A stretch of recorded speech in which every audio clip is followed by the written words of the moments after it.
তো গাইস প্রথমে ভিডিওটি দেখি, তারপর পাবলিকের করা ফানি কমেন্ট গুলো পড়ি। তুমি বৃষ্টি হয়ে জল দাও নামিয়ে, নিভিয়ে আগুন রাখলে অমন করে।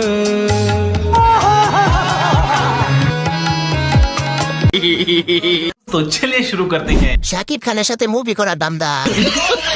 আমি বুঝি না শাড়ি পরলে সবাই কেন একটা হেডলাইট খোলা রাখে।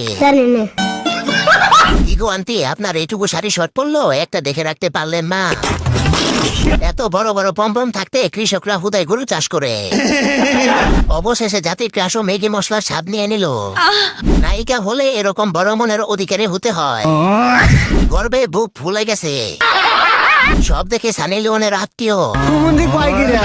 এ তো দেখছি মিয়া খলিফা এলেক্স স্টারের থেকেও বেশি হয়ে গেছে। বাকি ওর দেখ বিপিএন লাগিয়ে দেখুন।